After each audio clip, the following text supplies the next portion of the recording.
Hi, Carlene. Hi, Jenny.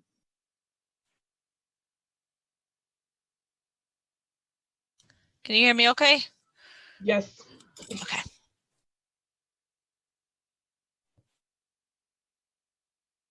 And do the next thing, set up a time.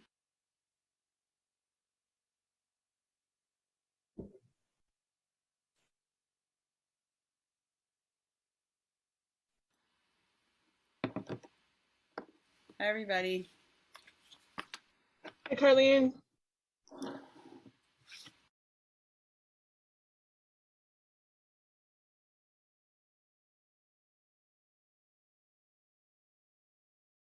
I'm going to run get a drink of water because I was the talker on that one. And Sounds good.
Jennifer, should we get going or do you want to wait a minute for anyone else?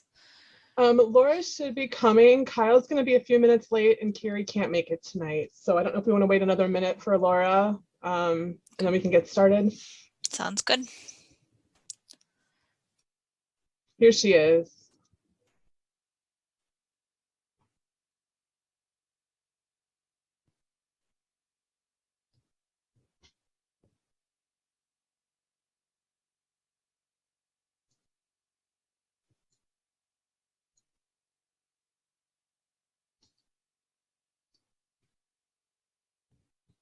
Okay, Jenny, Kyle's joining us now. So when he's in, you should be able to get started.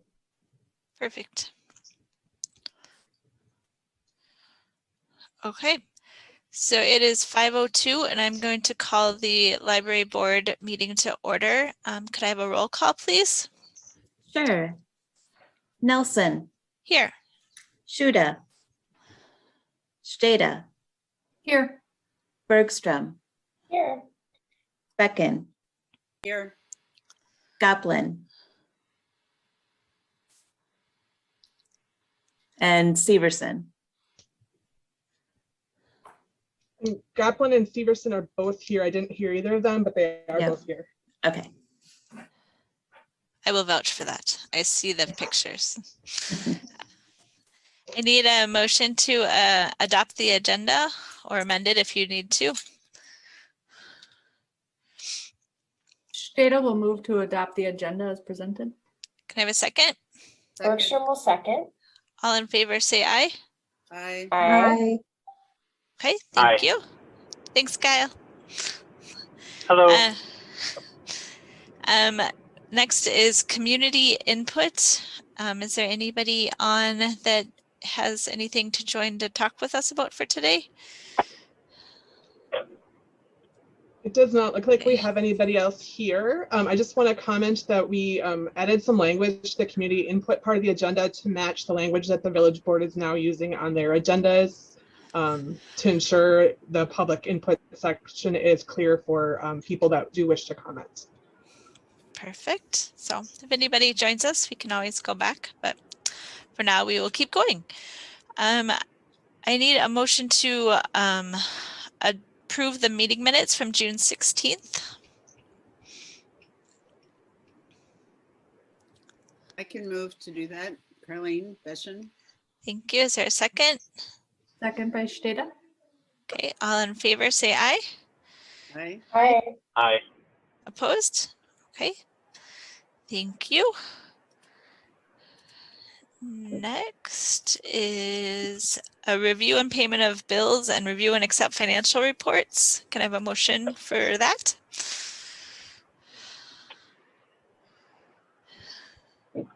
So moved by Steda. Is there a second? Second by Bergstrom. Okay. Jennifer, anything you want to go through? I just want to highlight a few things. About midway down the page, you see the library ideas. Those are read-along books. The other thing I wanted to point out was the South Central Library System coordinated order of supplies. That's once a year, coordinated order of supplies that we get a discounted rate through South Central.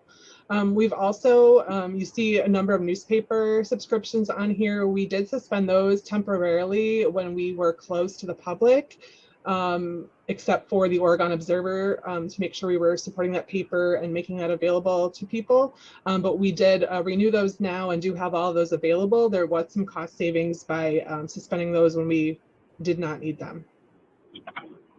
Are there any questions about any of the other items on the voucher list?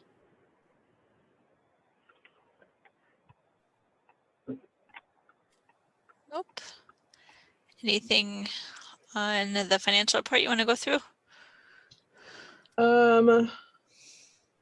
I don't think so at the time. Again, the revenues for fines and copies are shorter for the year, but they have started to pick up now that we're open to the public. So you'll see that reflected next month. And for lost materials, we are on par to meet what we had budgeted for the year.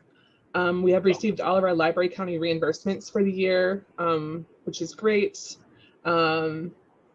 And we're on track for most account items, except for the things that are close to 100% tend to be the things that we just pay for in one annual installment. I'm happy to answer any questions anybody might have about the financial reports.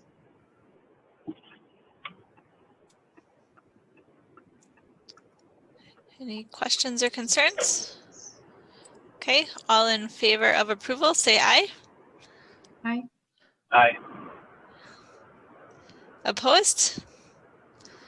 Okay, we will go with payment. Thank you. Informational items, committee reports, personnel committee. We met this month to go over draft 1 of Jennifer's evaluation. I believe we're going into closed session later tonight to talk about that. Excellent, thank you. Building committee, we haven't met since the last meeting. Jennifer did send out kind of an update of things that are happening in the village, things that might be affecting the building committee, but we haven't met since the last meeting. Jennifer, is any other update besides that? No, we hope that they'll start meeting again in August. Excellent. Library director's report. Just a couple things. There is trustee training week coming up in August. If you're interested in a topic and can't attend at the time, they are recorded and you can view it later. So take a look at what's offered and see if anything is of interest. We had one employee resign due to some medical reasons, and we did have another person join our staff, Monica, starting a few weeks ago, and she's a great addition. For our reopening, we have found that our curbside pickup has declined dramatically now that folks can come into the library instead. Most people prefer that. We are doing a handful a day, probably between 1 and 10 most days of curbside pickups for those who prefer it. But now that we're back to our full pre-pandemic hours, even the last couple of days, it's dropped off even more. We still do have limited seating and do limit the number of visitors to 30, but both of those things have been working out fairly well for the most part, with people keeping their visits a little shorter than they would have historically and kind of coming in, getting what they need and then leaving. So we are back to our full pre-pandemic hours, which are listed here. We have a few services that are still not available, working on making available soon, like our microfilm reader and test proctoring services.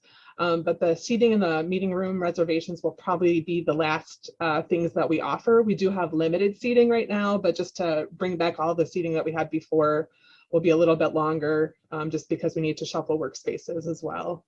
We are also working on resuming our volunteer programming, starting with the volunteers who were volunteering at the time the pandemic came, and then we'll explore whether it works or when it works to accept additional volunteers. We did have a 4th of July fundraiser at the Firefly. It was Give What You Can. So we had a number of you helped bake. Carlene, Jenny and her daughter, and Carrie, who's not here tonight, baked. And then we had a number of folks, Leslie and Jenny and Sylvia also volunteered at the event. So thank you to them for helping with that.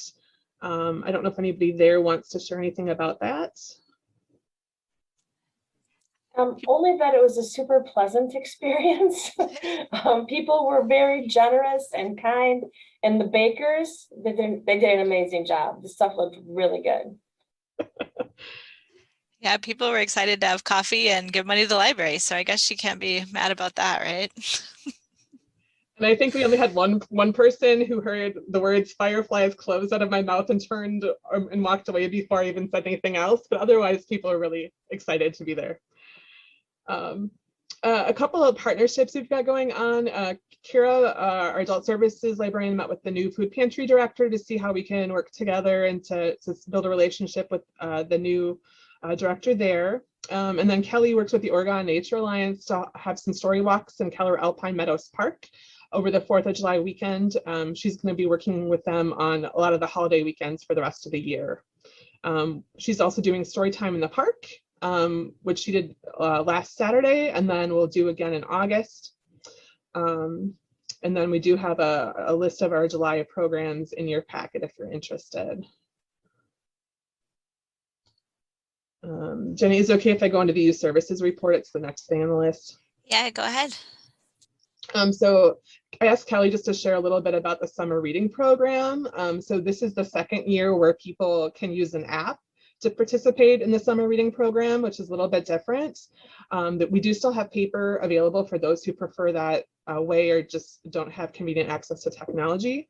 So we have over 550 people of all ages registered to participate so far. The folks that are participating by paper aren't included in that number because of how we track it. They will be counted when the end of the summer rolls around. She also had a Name the Library Lion and Tiger contest, and the lion's name is Leo, and I'm sorry, yeah, the lion's name is Leo, the tiger's name is Stripes. She had over 180 people vote on the names, and the names were all submitted by community members. So that was a very fun. She made a great Facebook video revealing the names, and so I thought that was really kind of a fun thing. She's also continuing the We Wiggle collaboration with the community ed department. They've had a total of 210 attendees, and they've been indoors and outdoors depending on the weather, but there's plenty of room for them to spread out at the school to keep it safe. It's a great partnership, so we'd love to continue something like that even when it's safe to do it in a little different fashion, and might allow us to serve more people. There's also, they've been doing activity bags for families as well, twice a month. And so usually, depending on what supplies we have available, they're handing out 50 to 70 of those each time they're available. So those are just kind of some fun highlights to kind of show some of the later side of some of the things going on right now. It's so exciting. I saw Kelly this morning at Quick Trip, and I have to say she made my morning with her smile. She was so excited to tell me she was going on vacation. I was just like bouncing off the walls. So I love Kelly. So thank you for making my day. Jenny, I was going to tell you that my sons think that the lion on your front porch is the library lion and that you just are taking care of it for them. And I just haven't bothered to correct them at That all. is perfect. You can tell me we even gave him a crown. Awesome. Well, thank you. And thanks for everybody and your staff and all they're doing for the community. It's great. Library statistics. So this is kind of a graph. You can kind of see our curbside history kind of grew slowly, and then you can see in June we reopened our doors at the end of May and they just kind of dropped off. So that's kind of interesting to see how quickly that happened. Our door counts are 2021 are not nearly where they were pre-pandemic, but I anticipate that to grow up significantly very quickly. The other thing you see rebounding very quickly is the number of checkouts. In May and June, the numbers started, getting a lot closer to what it had been before the pandemic. And we can serve a lot more people a lot more efficiently. During the pandemic, we had to answer many, many phone calls and handle every item multiple times in a lot different ways. So this is just helping us do a lot more like we had been before.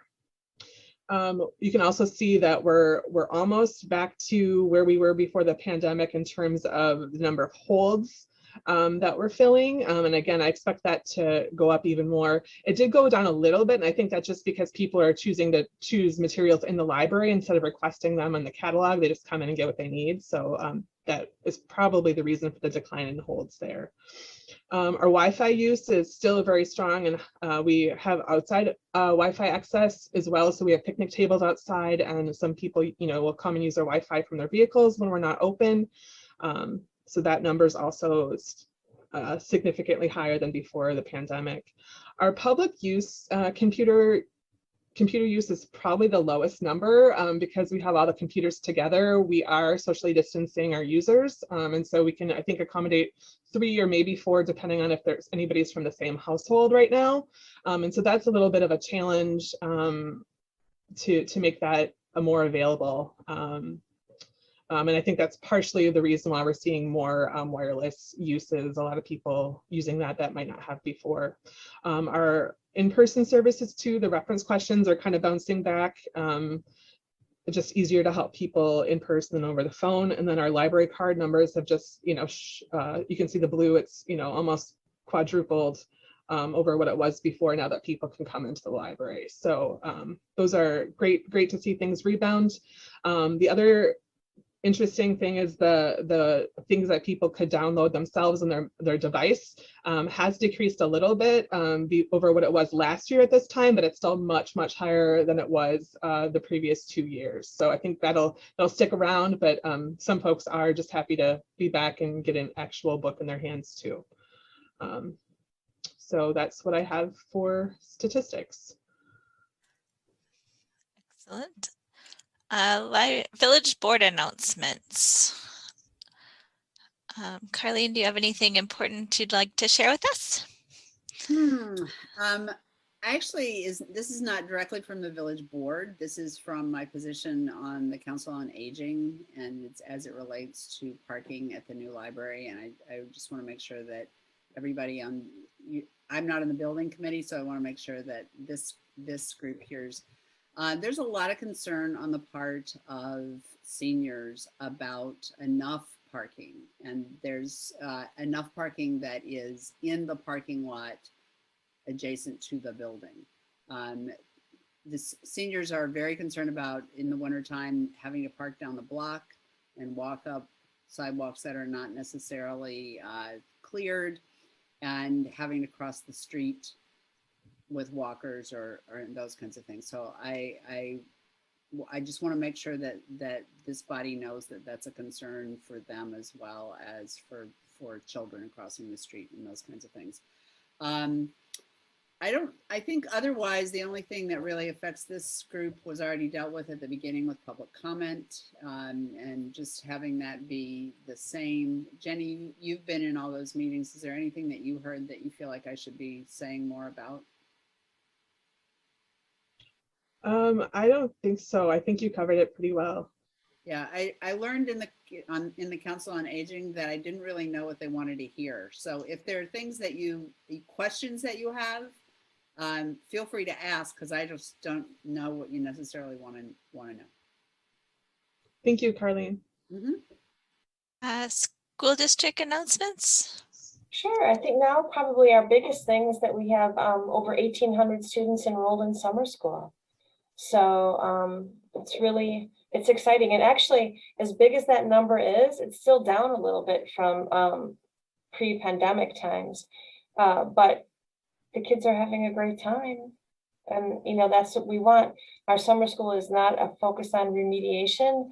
Our summer school is a focus on trying to continue to build that love of learning, so that kids are there and enjoying themselves. And, if they're learning too, they just might not know it. So that's been our focus. And 1,800 kids is still pretty good considering the conditions we have. That's great. My kids are loving it, and my son is teaching yo-yo class this year, so he is very excited to be helping, and there's more yo-yos in my house than I want to think about, but thank you for offering that and getting them back in. It's great. So okay, selection of owner's representative, letter A. So many of our board members had the opportunity to participate in this process, either by sitting in on the interviews, thanks to Jenny and Laura for being able to do that, and then checking references. I'm gonna get myself in trouble. I think Carlene, Coral, and Kyle were able to help with that. So I greatly appreciate everybody who was able to put time to help out with that. We have 3 firms that were interviewed. It was Cadence Consulting, Huffman Facility Development, and Vine Consulting. And their proposals vary in cost, level of service, and schedule. I think we would do well to hire any of them. They all have very unique strengths and reasons that they would be an asset to our project. But we do need to select one of them to move forward, and I'm hoping we can make that selection tonight. I did send you out some notes that Jenny took from the interview process. You could kind of see some of the responses and strengths and weaknesses that we kind of identified for each one. Jenny or Laura, do you want to say anything else from the interview process or highlight anything else there? No, just know that it was literally me typing as we were like listening. So that's kind of a dialogue of the conversations were what was sent out. So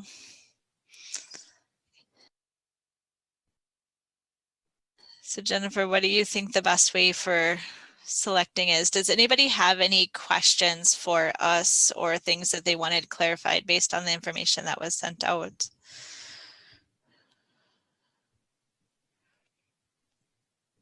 Okay. Did you want to try doing that poll again that we did the last time, Jennifer? Did you have? I didn't have that ready to go, but okay. If we can talk for a minute longer, I can come up with one really fast. I was wondering,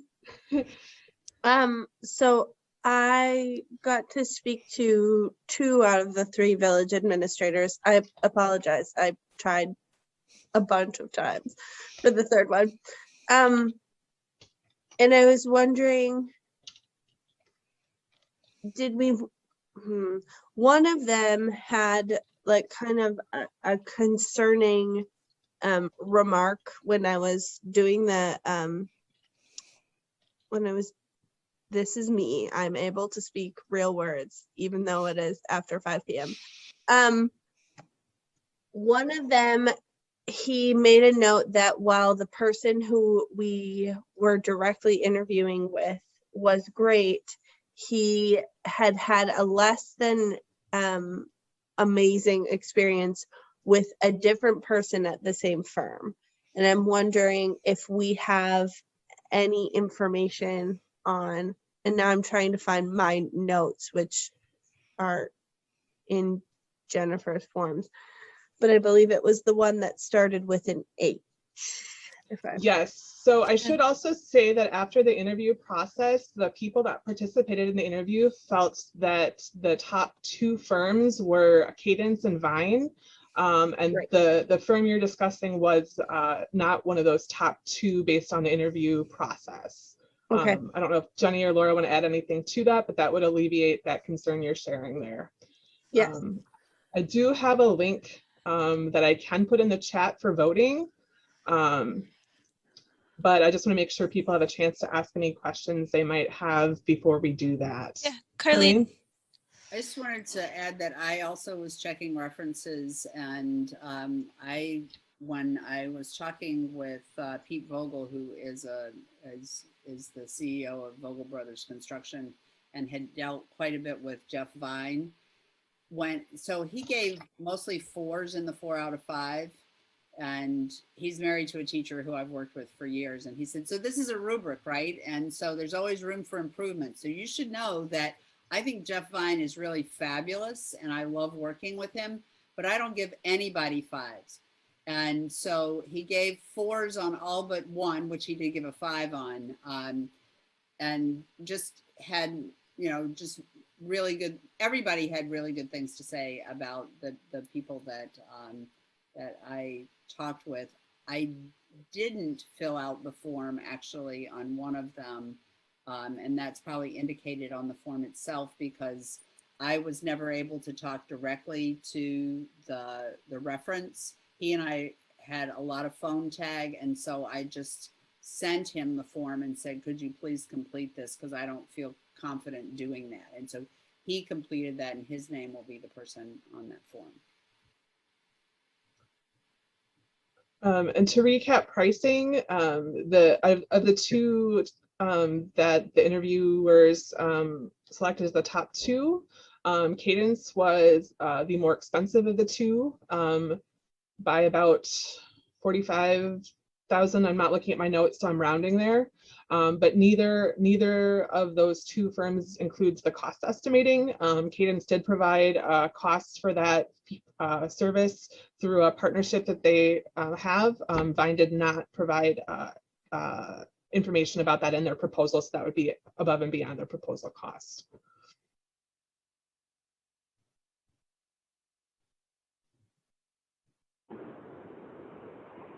Hey, Jennifer, real quickly.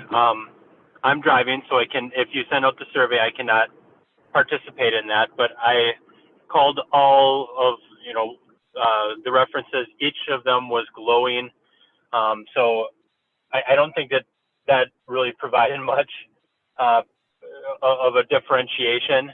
I'm really interested to hear, like, if you have 2 top choices, and one of them is at a lower price point than the others, is there any reason why anyone feels like we wouldn't go with the lower price point? All things being equal, if you can pay less and get the equal service, is there any reason why we would not do that? Vine has a lot less experience, doesn't he? Or am I misremembering? Jenny, you're muted.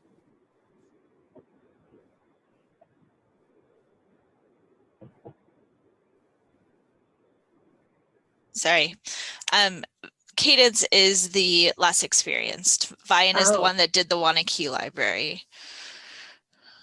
So. Well, then I really don't know. Yeah. I think, yeah, I guess I don't have a good reason why, Kyle, one way or the other. Both of them are, seem like they'd be good at what they're doing. Different ideas about kind of, one is more construction and one is more design a little bit, would be, I think, the experience that you're going to get between the differences between the 2 of them. But yeah, I mean, for the cost difference, I don't know that I think that there's that big of a difference. So I mean, I guess the one thing would be is if you're, yeah, I can't say one way or the other. Laura, would you have a thought? No, just the only differentiator I really saw too was one had more architecture design experience and the other more construction.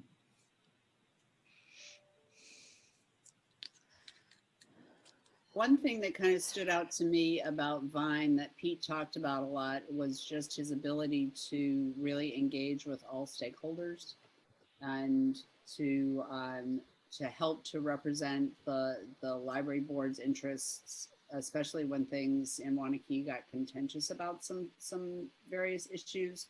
That he was really good.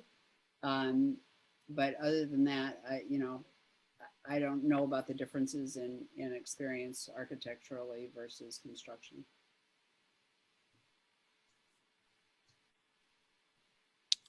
Okay. Jennifer, do you have a poll we could use? I do have a poll ready. I can send it now. I don't know if Kyle has a way to do it or not,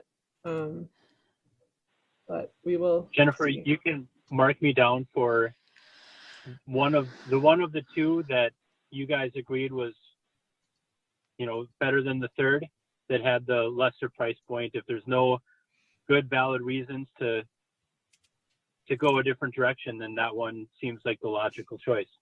So Okay, so the one with the lowest price point of the top two? yes. Okay.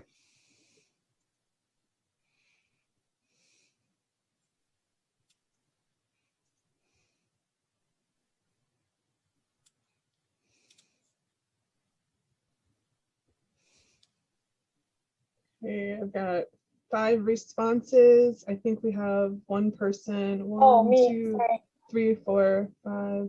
Okay. Just 1 second. Oh, no problem. Sorry, I just want to make sure we don't decide without including everybody. I actually had a text message into Andy Weiland. One has more construction, one has more design. What would your preference be? So I was waiting to get something back from him. So I actually talked to nothing yet, Andy. sorry. I talked to Andy 2 hours ago, so I can tell you who he would vote for if you want to know. Oh, okay, good, good. I'm glad that you have that piece of knowledge. Okay. So we had an interesting discussion this afternoon, actually. Okay, so the results are 5 votes for Vine Consulting. So Vine Consulting has the majority of the votes. Okay, let's plan then on Vine. All right. So I will move to hire Vine as the owner's representative for the public library project. I have a second. I can second Veshan. All in favor say aye. Aye. All right. Aye. Opposed? Okay, sounds like we will start working on a contract with them then. Agreement for owner's representative. So that's the next thing. So we didn't have, I'm trying to go to the one for that particular contractor. I think they're alphabetical. So we have a draft contract. That's this one here. So we would also need the board to approve the contract to be able to get them officially hired. I think for this particular, they had some variability between the firms and how developed their contract was for our particular project based on how we requested it. So this is kind of a template where they would fill in the information, the starting date, the amounts and things. So we essentially would need a contract to put in front of you to approve. I don't really think we probably should do that tonight without being able to look at that specific contract filled out a little bit more carefully.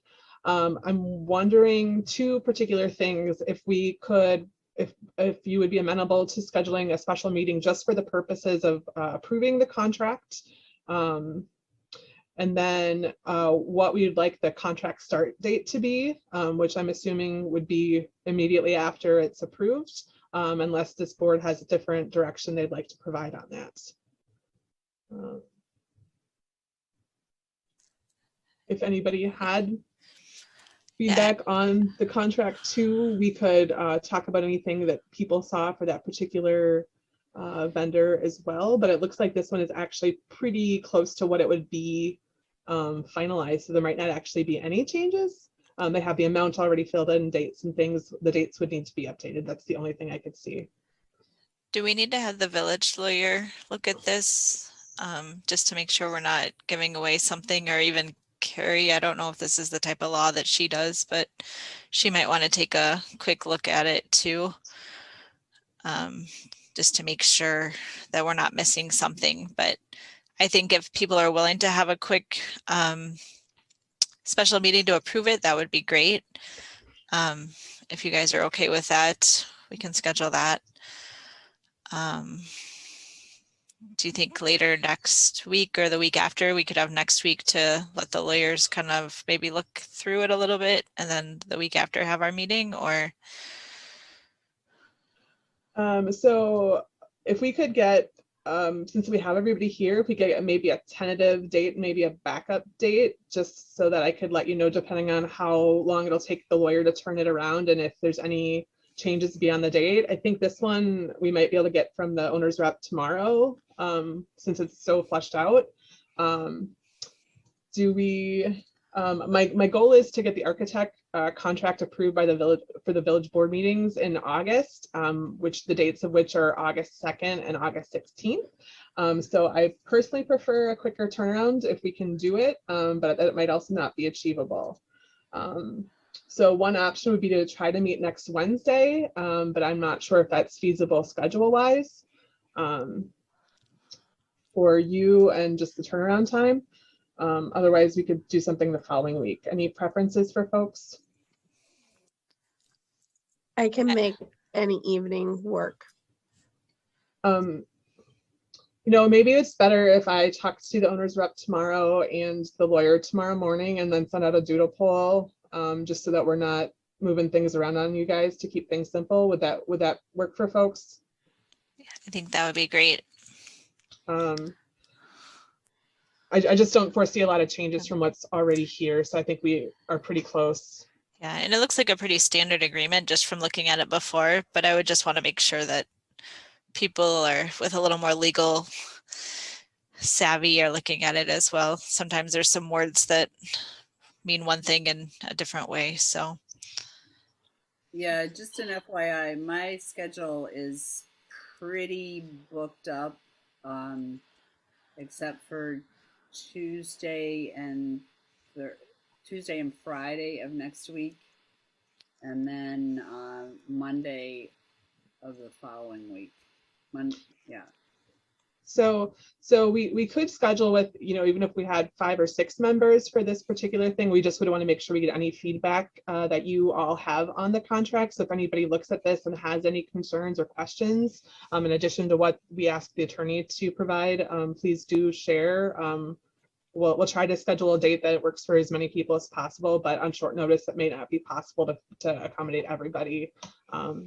So thank you for mentioning that. I'll make a note of your dates, Carlene. Okay. And it looks like next steps for the new library and the update on the plan commission. The village administrator did a nice email. So I just wanted to share that with you because I think it nicely summarizes the plan commission action status and just kind of the plan for the project pretty clearly and succinctly. So the plan commission action right now would change the starting number for the number of parking spots required per the zoning code. So he did some rough calculations showing what the proposed change would be. So it would require 109 stalls, where the current language would require at least 147. So that would be at least somewhat helpful for us, but it would not still entirely solve, you know, the challenge of fitting everything in as with what we have available now. The next step in the plan commission changing the parking requirements, they're looking at this for a number of categories, not just the library, based on professional expertise in the field. The next step is the August 5th Plan Commission will have a public hearing to listen to the ordinance and the changes. And then if that is approved by Plan Commission, the change would go to the village board on the 16th of August. So there are still some other options we could pursue if we find that the stormwater and the parking do not work together well with the site layout. We still could pursue an agreement with the school district for a joint parking. Again, we have not had any in-depth conversations with the school about what their needs are or when that might be available or even how many spaces would be available. So Leslie, I would like to connect with you a little bit just to make sure we're not having too many conversations that assume what the school's needs or offerings might be. There's also the zoning category we would be requesting would allow for some flexibilities. In the past, they've done up to 25% reduction in places that are walkable. But with them decreasing the number, they might not be as open to flexibilities as they have in the past, since the number is starting out lower to begin with. And then the other option would be to look at other property acquisition. If we find that the site still cannot accommodate what we need, that would be the time where we could pursue other sites, or that might become appropriate. But we're going to try to work through those options and the parking requirements and the site considerations with our architect or building committee and our owner's rep to try to get to a great place for the library and the community. So right now the next steps are exactly what we're doing. They said that they didn't, Martin said he didn't see any reason why we could not start to move forward with the process of selection and contracting with the design consultants or the architect. So once we get the owner's rep going, we can get started on that right away to work on the contract with the architects. And I'm hopeful that we can get that on one of the August village board agendas so we can move forward this summer. Does anybody have any questions about either the Plan Commission discussion about parking requirements or some of the options or next steps Martin kind of outlined here?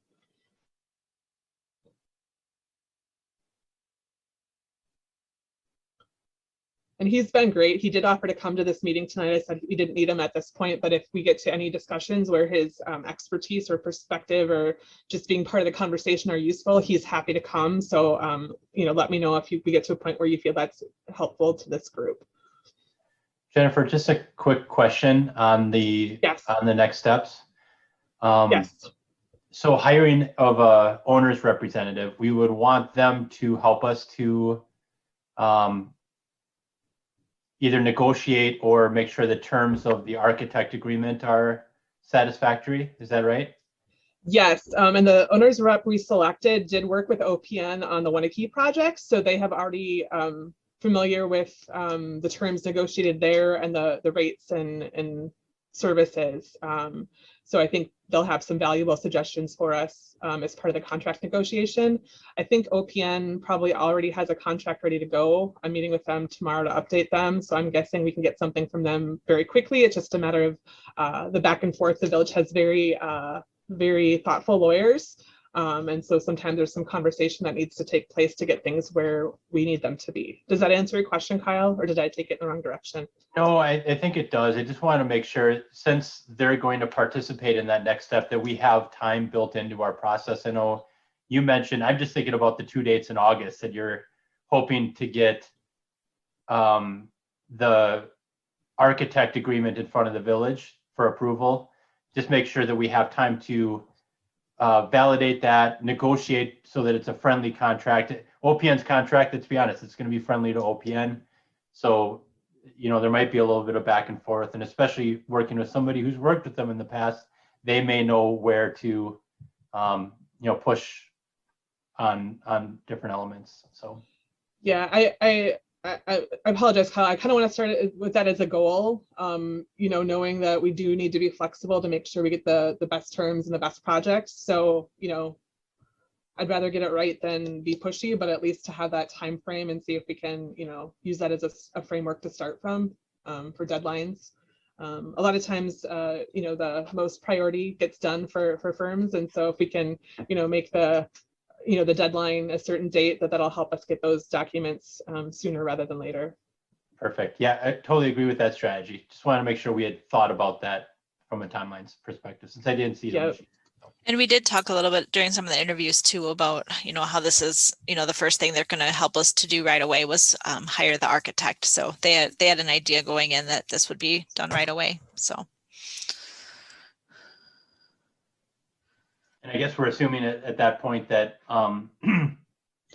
they have capacity to jump into this right away and to validate the OPN contract and work through those things. Yeah, we were told they're their only priority. That's what they all told us during the interview. So. Well, isn't that nice? Right? Special of us. Okay. Before we go on, can I ask one more question about the library parking piece? I just want to make sure I have it straight in my head. So Yes. we haven't gotten to the point where we're looking at design to see if we could actually fit in the required number by altering the way we're designing the parking lot itself. We haven't gotten to that point yet, right? No, so Leslie, that'll be the first priority. Once we hire the architect, that'll be the first priority, is to look at the site considerations, the stormwater requirements, and to try to see, how those work together. Those have both kind of been done on a preliminary or conceptual basis before. We were just trying to get plans enough for fundraising. So didn't really pay them to develop them far enough to have all those answers figured out. And so that's basically the top priority, is to sort out, can we meet this new number, and can we move things around to make it work for everybody. Does anybody in the building committee have anything to add to that, or did I explain that okay? No, that's perfect. At first we thought kind of the village would help us with some of that layout, some of those discussions, which is also why we hadn't hired them temporarily, but now we're kind of moving ahead to get that taken care of, to answer some of those questions right away.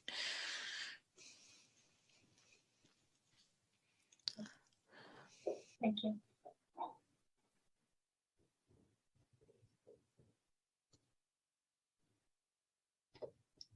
Next is resuming in-person amendment of mask requirement for COVID-19 policy. So there's just two, one quick recommendation that I'd like to make is for outdoor programming. Right now, masks are required for outdoor programming for audiences age 0 to 11. And what I would like to recommend is that we change that requirement to say that that for outdoor programming, staff will wear a mask whenever at programs for that age group, whenever they are within 6 feet of an attendee. Kelly is doing, a lot of speaking to the group, where she's at kind of the front of the group and very far away from folks. And outside, it's a little bit hard for sound to carry, and it's also nice for the kids to see her face. But then she would be modeling the mask wearing behavior when she was, done with the big presentation. So that would be my one recommendation for sure. The other piece was, at the last meeting, we did decide to continue to have staff wear masks for a variety of reasons, because we do serve a lot of individuals age 0 to 11 who are not eligible for vaccination at this time while they're working in the library. So I just wanted to make sure we had a chance, if anybody felt that we should be changing that, to bring that up. I have staff who would prefer to wear masks forever, and I have staff who would have preferred to stop wearing them last month. And so I just want to make sure we're thoughtful about revisiting that. We do have plexiglass between staff and patrons, at least sometimes, but we also have staff that are out the stack shelving, or who work at our summer reading program desk, that would not have those safety dividers in between. And we also want to be consistent for staff, so it doesn't seem unfair in having some people having to wear them all the time and other people not having to, just in terms of equity and fairness. So are there any questions or comments on either of those two things?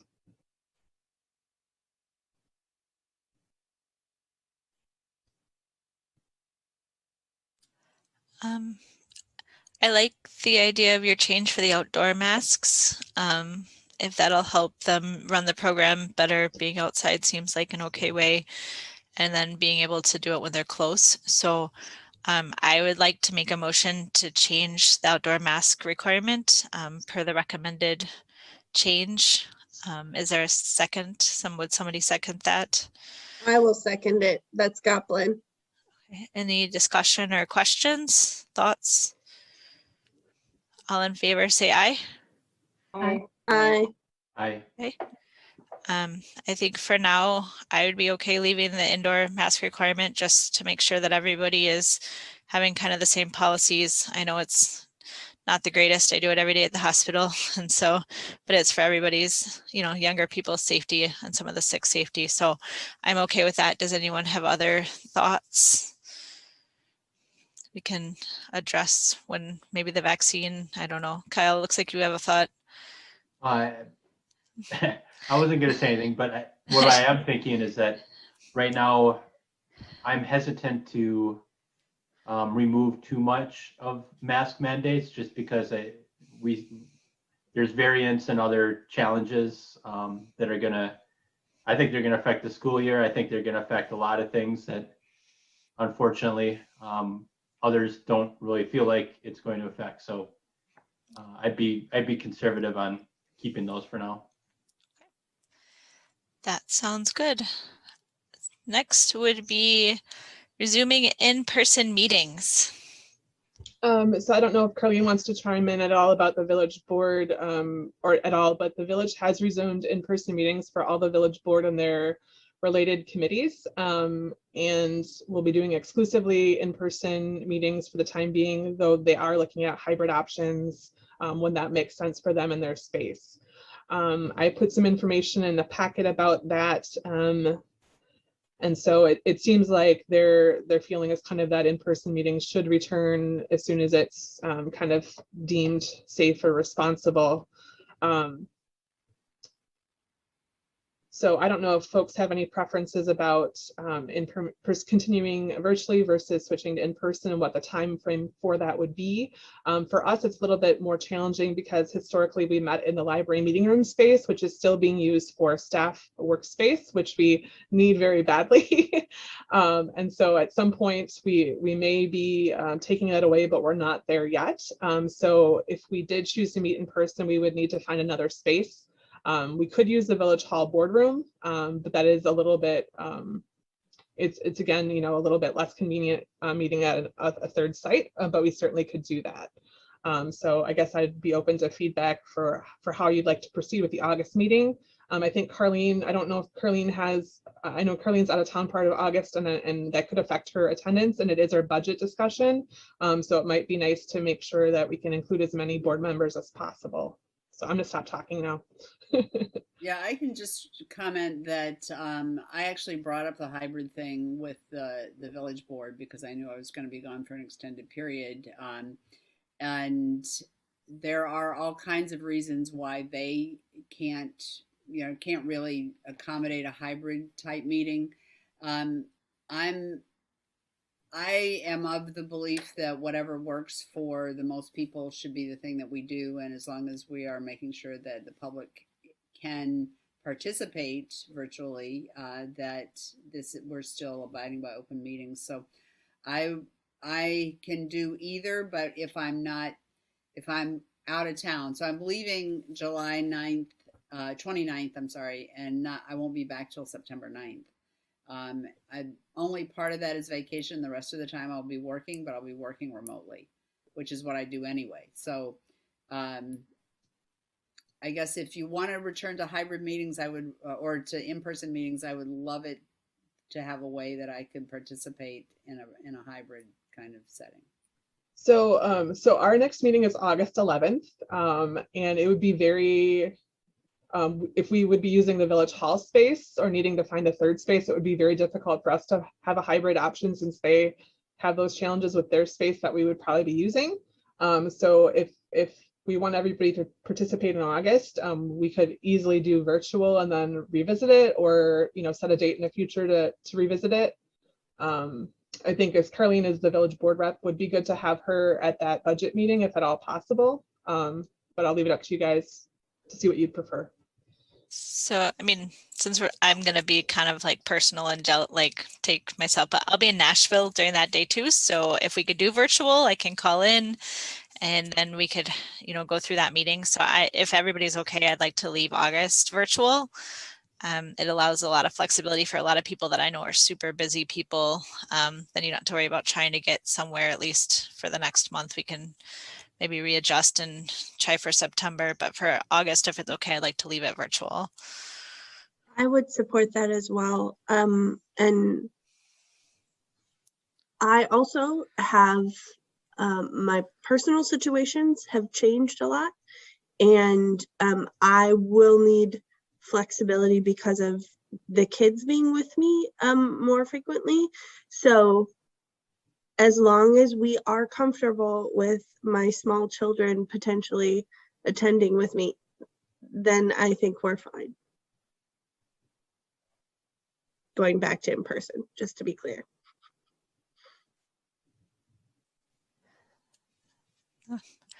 We've totally embraced small children.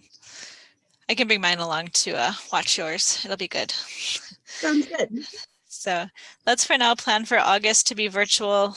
Maybe I'll put it on the agenda to discuss in August if we want September to be in person, and that'll give us a little bit chance to try to find a place to do that. Does that sound like a plan? Okay, let's plan for that. 2022 library budget request.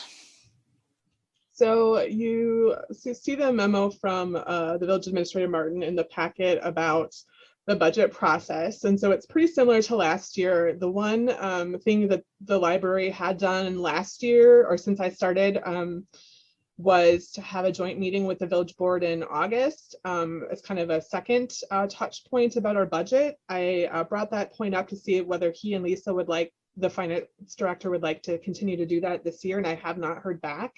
So I'm not sure if we'll have a joint meeting for that purpose, though we will likely have one for the architect contract. And the time frame is generally the budgets are presented to the village board in September. So that's when we would be presenting ours at one of the September meetings. Or the October, one of the October dates. We usually go at the beginning, so we'll probably be in September.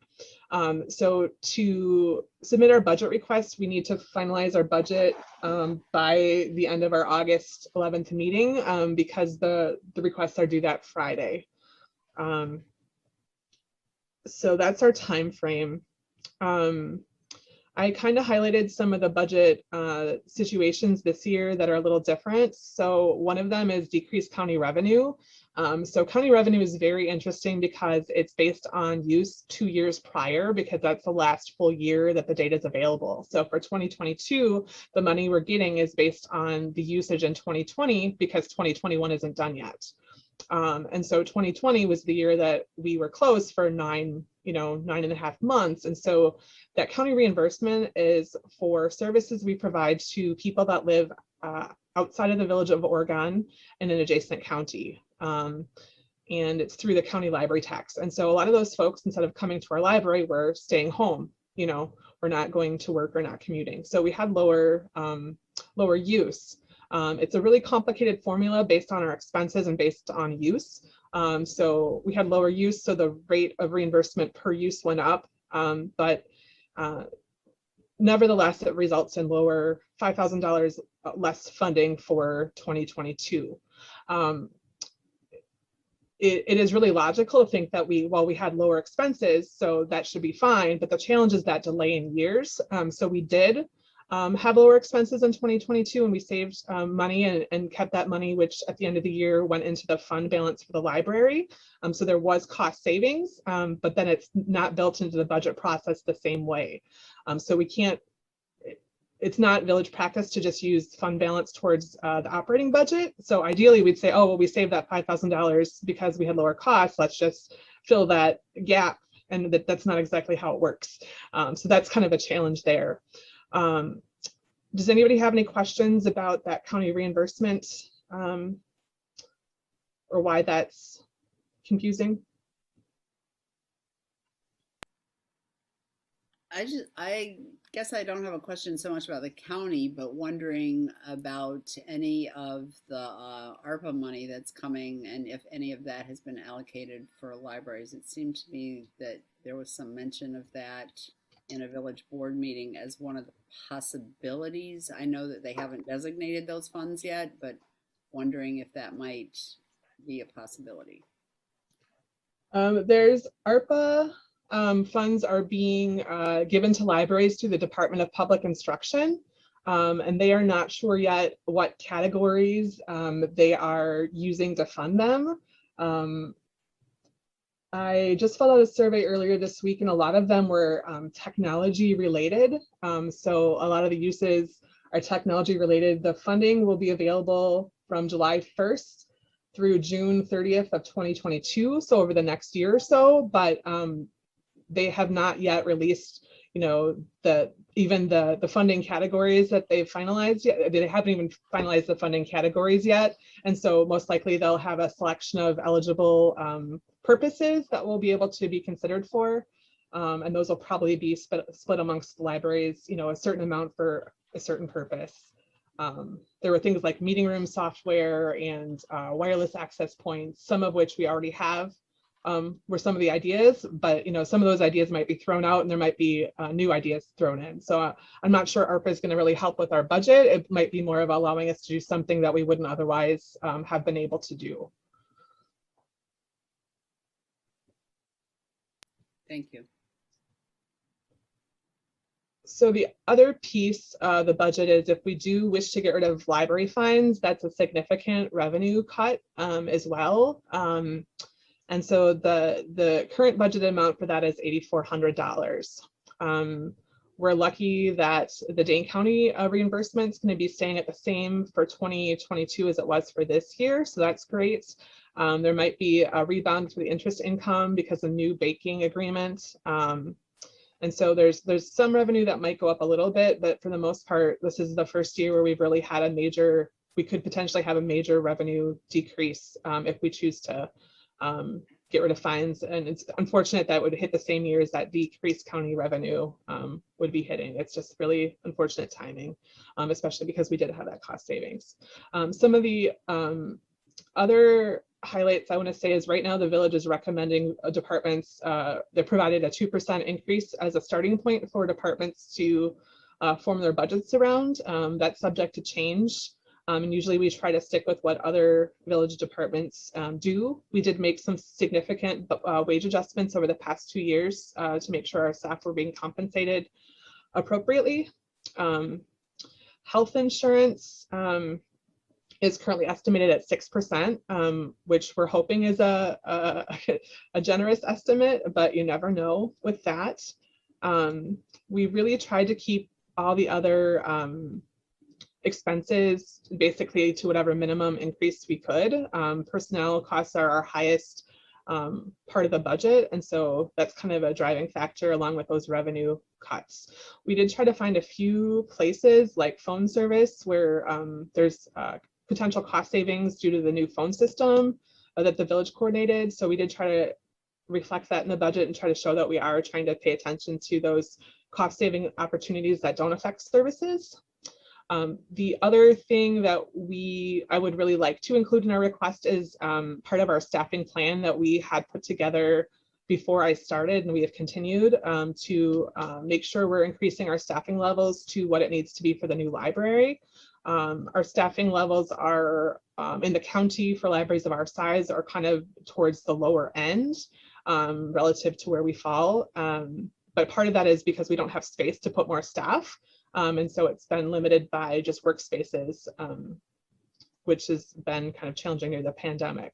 So what our staffing plan, I think that's later. I'm going to go forward to that and then I'll come back. Our staffing plan, we did realize the first part of it to change the 18-hour position to 20 hours. We did complete that this year just because we had so many position turnovers that we were able to realize it this year.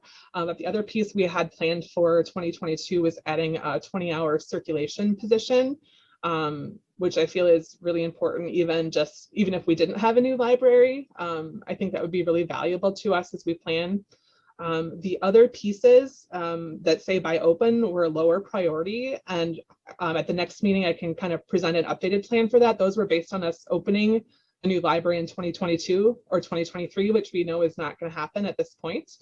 So we could look at that and change the years on those to better reflect our current schedule for the new building, and to keep those needs out there, but to make them more manageable in terms of budget request. Are there any questions about any of the budget highlights or the staffing suggestion I mentioned?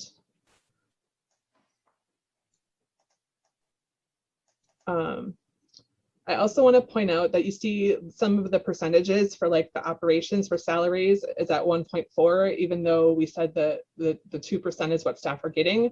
And that's just due to turnover in some positions affecting what that baseline number was. And also for health insurance, it's actually showing just a 2% increase right now. And that's because of the coverage for employees has changed based on eligible events, and just different people in those positions have selected different coverage than people in those positions prior. So that's is a 6% increase, even though it's only showing on our bottom line as a 2%.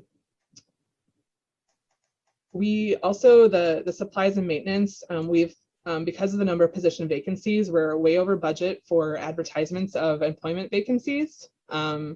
And so that's something we do need to budget more for, even if we get fewer amounts, just to be consistent with other advertising procedures. We do need more money for that. The two places we tried to look at carefully were the electricity, gas. I looked at historical data for that, and then also for the phone based on our former system and new system, and feel like we can cut some of those expenses. The contractual services are really just an estimate, and I hope to have better numbers by our next meeting. And so you can kind of see that the real challenge on our budget would be the decrease in revenue, either from cutting fines or just even from that county reimbursement would make a big hit. We don't really have any other revenue sources that we could use to make up for that. And so we would either need to get that increased revenue through property taxes, or we would need to decrease our operating budget. Which would be difficult to do going into returning to full, hopefully, which will be hopefully, normal usage in 2022. So that's kind of the challenge we have right now and kind of where we're at.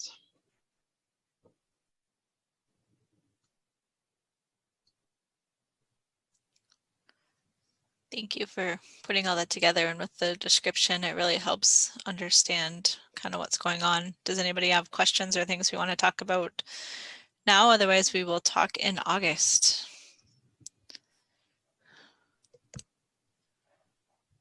Okay. Next is extend a suspension of fines or consider elimination of fines. So that is, kind of a long-term goal. So I just want to kind of explain why I'm bringing this up, even though, it's not ideal for the budget, is because right now there's 20 libraries in Dane County, and only one of them besides us is still charging fines. Now, I don't want to be misleading. We have suspended our fines since the pandemic started, but we have not. Basically, our current suspension goes through the end of August. And if we don't take any action, that will expire, and we would have to start charging fines again September 1st. And I think DeForest is the only other library right now that is charging fines. So there's a customer service component to it, with other communities not charging fines. A lot of libraries use the pandemic and just people having financial challenges as kind of the impetus to be able to make that change. There's a lot of guilt that people have that go with library fines. There's a feeling of inconvenience, embarrassment, but one of the main things is kind of an equity issue, because those who need library services the most are often the ones who getting fines or returning something late one time can prevent them from ever coming back, or kind of color their experience. And so we don't want people's ability to use the library to depend on their financial ability. I think originally library fines were intended to, get people to bring stuff back on time, but science has shown that it's really not a deterrent and doesn't really impact the timeliness of those returns. We already kind of talked about the financial implications, that if we do get rid of library fines, we would have that amount that we would have to address in our budget. And that might end up requiring us to cut, another account because we have limited choices as to what we could cut. So I just want to be clear with that. We don't know what the budget process is going to look like or what it's going to look like for the village. And so we could be faced with some hard choices in August or September, either way. Also, we've tried to work really hard over the last 3 years to work really closely with the village. So it might be better to make this decision as part of our budget process, just to show we're being good partners. And they might also have some creative solutions as to how to kind of work these pieces together. The other thing is it's really complicated relationship between the revenues. It's not just taking the money away, but keeping the money in the budget and having people not like it could actually impact us in other ways. It could, affect somebody's choice to donate to the new library.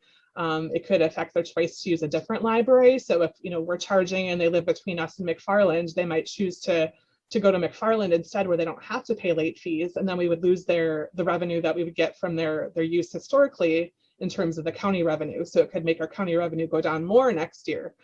So it's just really complicated, and there's not really any clear way to project what that financial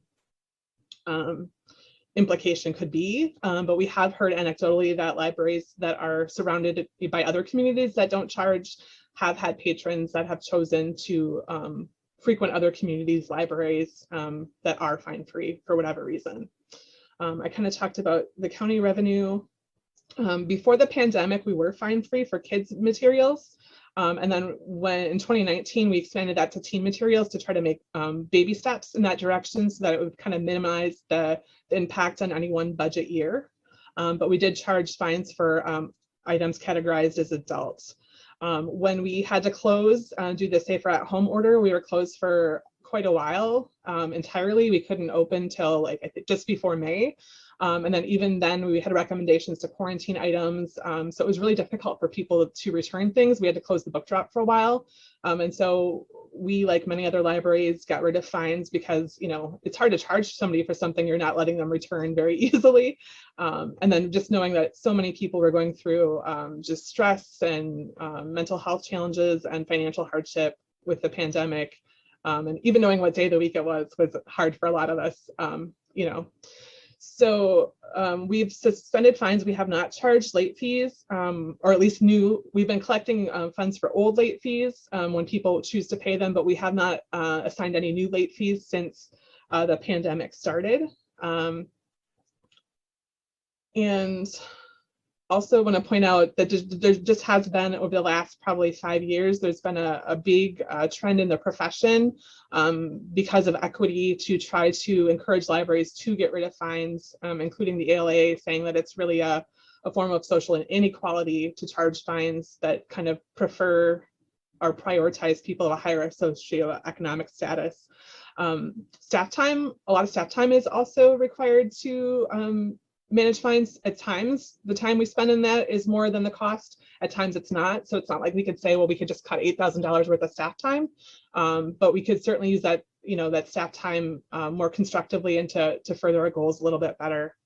I suppose you guys have all read through this, so I should probably stop talking, but I'd really love to get rid of fines right now, this second. But I also am concerned about our budget process. And so I think it might be more constructive to follow option one, which would be just to extend our suspension through the end of the year, which we know we can fund, and then to make it a top priority as part of our budget and to work with the village to figure out how we can do that. And that might mean that we have to cut from something else, but to kind of make that a goal.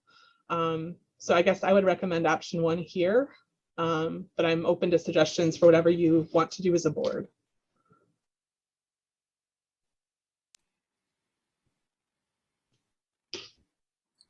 Go ahead, Carlene.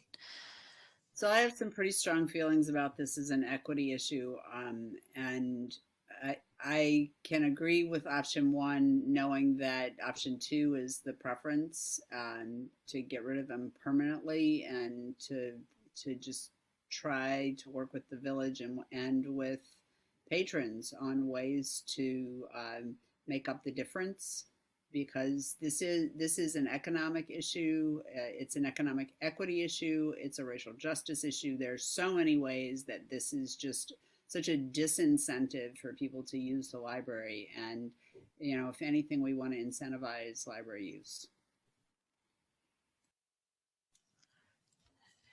Anyone, any other thoughts, strong opinions?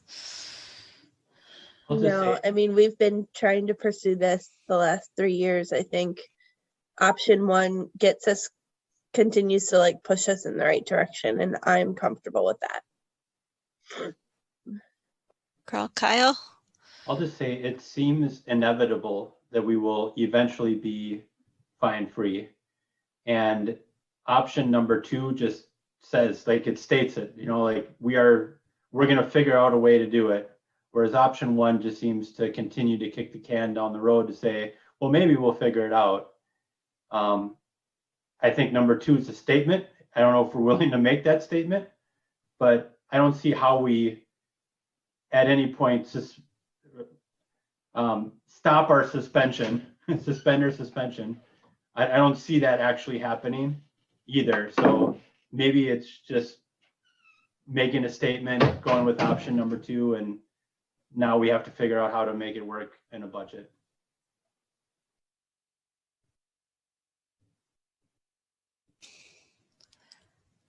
So Kyle, I'm with you that number 2 is a statement. I think part of me wants to go with number 1 because I hedge everything. Just trying to say that we're going to work with the I think part of it is having the village board to understand our budget and the lack of the county revenue at the same time. So to me, number 1 says, hey, we're going to do this, but we're going to work with the village to try and make that happen. So I guess my preference right now would be to say number 1 and then work with the village on how to make number 2 happen. But I guess that would be my trying to hedge a little bit to make sure that we're all working together, if that makes sense.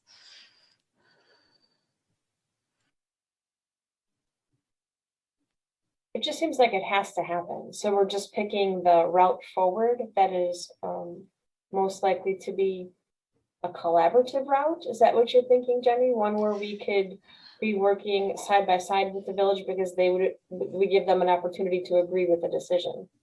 Yep, that's my thought.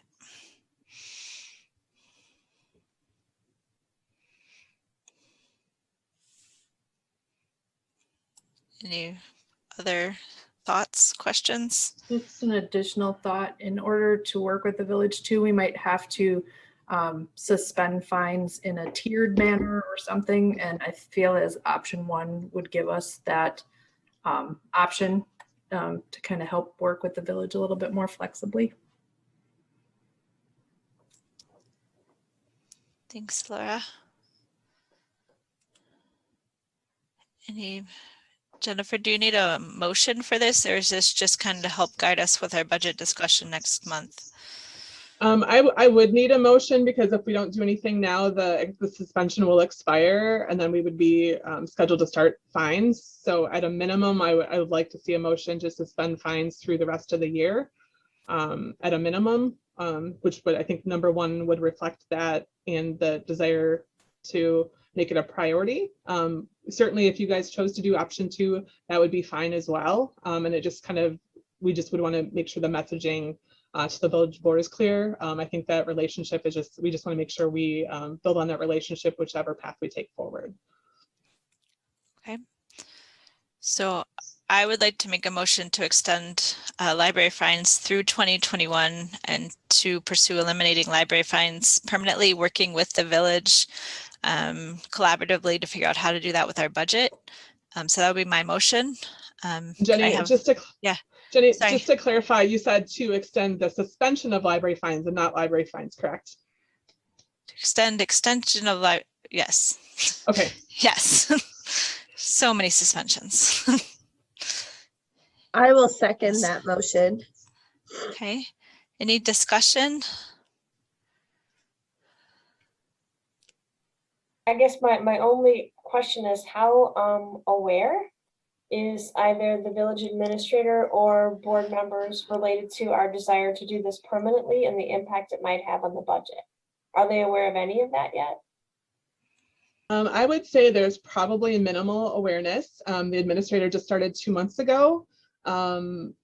And so he's brand new. We also have 3 brand new village board members. So they're all new. So while I believe we did cover it in our budget presentation last year, but it's both been a very long time. And there's lots of new folks as part of the conversation. So making some proactive action would be good. It hasn't come up in any kind of conversations there, and at this point, I know that I can speak for at least 1, probably 2 other board members. Just knowing them support this, so I don't think there'll be any pushback from a couple of them that I know well. And this is a totally different subject, completely different. There was just a tornado watch issued for our area, and I looked at the radar, and there's some really bad weather coming in. So if you're not at home, you probably want to get there. So, and I think, Jennifer, when we do our budget presentation, I think that'll be part of what we're talking about, right? We usually get a chance to kind of talk about our priorities and our decisions when we meet with the village board. That's usually how that meeting works. So I think this would be something that we would make sure that we talk about at that meeting.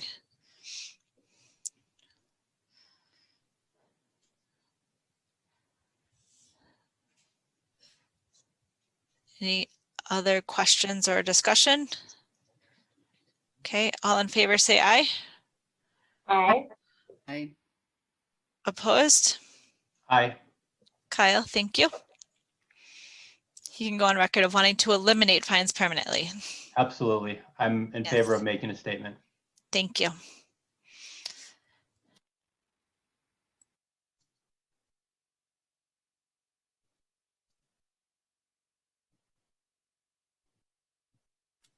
Next is we need to go to a closed session pursuant to chapter 19.85. So I need a motion to convene in closed session. So moved by Steda. Is there a second? I can second. So I need a roll call to make this happen. Laura, can you help with that? Yes. Nelson, Yes. Steda, Yes. Bergstrom, Yes. Beschen, Yes. Goplin. Yes. You got a thumbs up. Okay. And Severson. Yes. Thank you. Okay. Thank you. We are in closed session.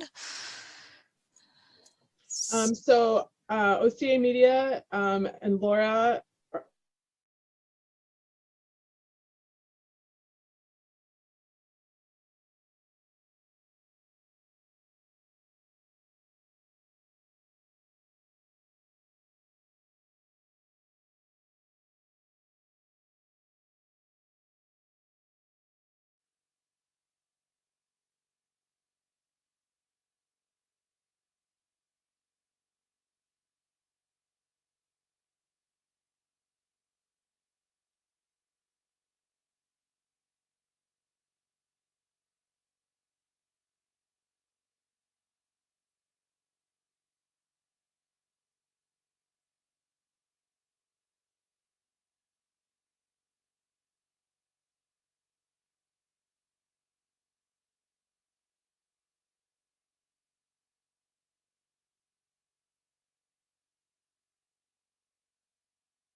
And we can report out what we decided during closed session.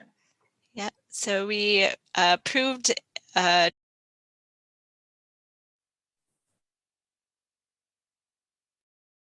discussion with Jennifer and signatures. So thank you for that. Now I have to pull up my own agenda because Jennifer's not here to give it to me. So I got it. We're good. Okay, so our next meeting is August 11th at 5 p.m. There's a potential for a joint village meeting with the board in August. We'll also have a special session to approve the ownership contract.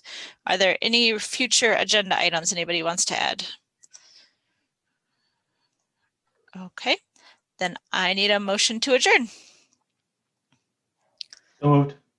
Severson. Is there a second? Second, Bergstrom. Awesome. All in favor, say aye. Aye. Aye. We are adjourned. So everybody go find a safe place from tornadoes. So thanks, everybody. Have a great night. Bye. Bye. Bye.